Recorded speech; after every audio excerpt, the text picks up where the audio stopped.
જય માતાજી। આજે હું બનાવીશ મકાઈ ડોડાનું છીણ।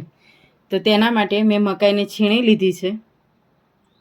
દૂધ, ઘી, તેલ, તજ અને લવિંગ, જીરું, લસણ આદુની પેસ્ટ, લીલા ધાણા, લીલા મરચાં, ગરમ મસાલો, ખાંડ, મીઠું, હિંગ, હળદર, મરચું અને ધાણા જીરું। તો હવે આપણે બનાવીશું મકાઈ ડોડાનું છીણ। તો તેના માટે મેં મકાઈ પણ અમેરિકન લીધી છે, તમે દેશી ડોડાનું પણ બનાવી શકો। કડાઈમાં આપણે પહેલાં તેલ લઈશું। થોડું તેલ લીધું છે એટલે ઘી આપણું બળી ના જાય। હવે તેમાં ઘી એડ કરીશું।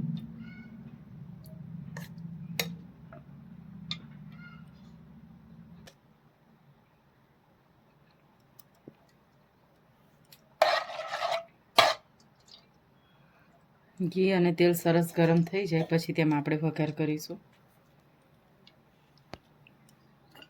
તેલ અને ઘી સરસ ગરમ થઈ ગયા છે, તેમાં તજ અને લવિંગ એડ કરીશું। એકલા ઘીમાં પણ તમે બનાવી શકો।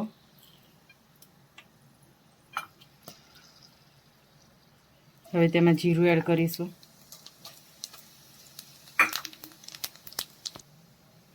જીરું તતડી ગયું છે, તેમાં લસણ આદુની પેસ્ટ શેકી લઈશું અને તેમાં હવે લીલા મરચાં એડ કરીશું। બંને વસ્તુને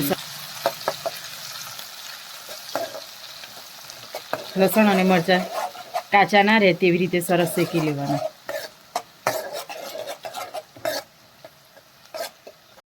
તો હવે લસણ અને મરચું સરસ મરચાં લસણ શેકાઈ ગયું છે, તેમાં આપણે હિંગ એડ કરીશું, હળદર, તેને મિક્સ કરી અને પછી તેમાં આપણે મકાઈનું છીણ એડ કરીશું। આપણે અમેરિકન મકાઈ લીધી છે। અમેરિકન મકાઈ ચડતા પણ વાર નથી લાગતી અને તેમાં દૂધનો ભાગ વધારે હોય છે। જો તમે દેશી મકાઈ લેશો તો તે એકદમ છૂટું છૂટું છીણ થશે। હવે આપણે તેને સતત હલાવતા રહી અને શેકી લઈશું જ્યાં સુધી આ બધું જ દૂધ બળી જાય ત્યાં અને મકાઈ ચડી જાય ત્યાં સુધી આપણે તેને શેકીશું। તો આપણે સતત મિક્સ કરતા રહીશું એટલે પહેલાં કરતાં ઘણું છૂટું પડવા માંડ્યું છે છીણ આપણું। હજી પણ તેને શેકી લઈશું।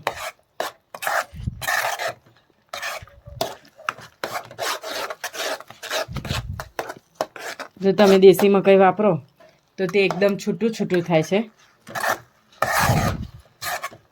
અને દેશી મકાઈમાં ઘી અને તેલ પણ વધારે એડ કરવું પડે છે।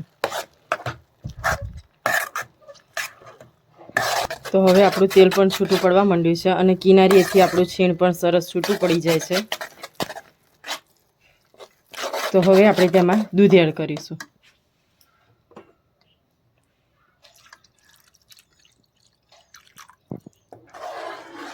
દૂધ એડ કરતા જઈશું અને મિક્સ કરી લઈએ। આપણે અમેરિકન મકાઈ છે એટલે દૂધ પણ એકદમ ઓછું વપરાશે કારણ કે થોડું ઢીલું જ રહેશે। એટલે જો તમે દેશી મકાઈ લેતા હોય તો 1 કિલો મકાઈ સામે 1.5 કિલો દૂધ એડ કરવાનું।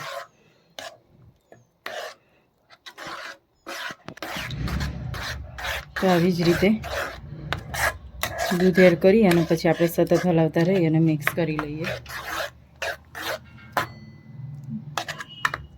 હવે ફરી તેલ છૂટું પડે અને એકદમ સરસ થઈ જાય ત્યાં સુધી આપણે તેને મિક્સ કરી લઈશું। હવે આપણે તેમાં મસાલા એડ કરીશું। થોડોક ધાણા જીરું પાવડર, ચપટી ગરમ મસાલો,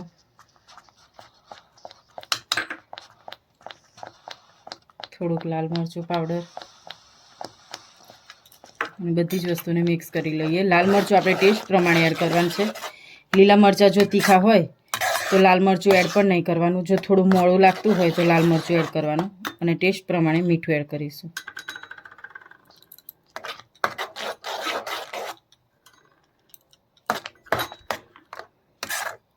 હવે આપણે છીણને સરસ થવા દઈએ.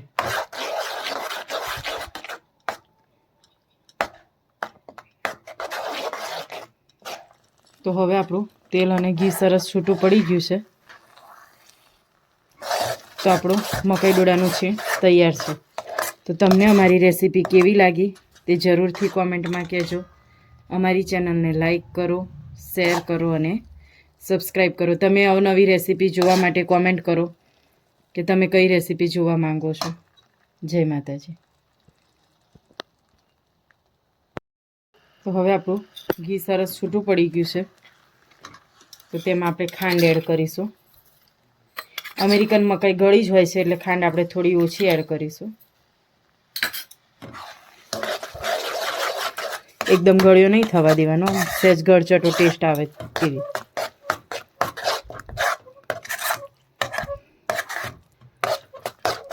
ફરી 2 થી 5 મિનિટ માટે ખાંડ ઓગળે ત્યાં સુધી આપણે થવા દઈશું. તો તૈયાર થઈ ગયું છે આપણું મકાઈ ડોડાનું છીણ. તો હવે આપણે તેને સર્વ કરી લઈએ.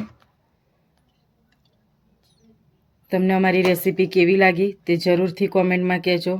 અમારી ચેનલને લાઈક કરો, શેર કરો અને સબસ્ક્રાઈબ કરો. અવનવી રેસીપી જોવા માટે અમને કોમેન્ટ કરો.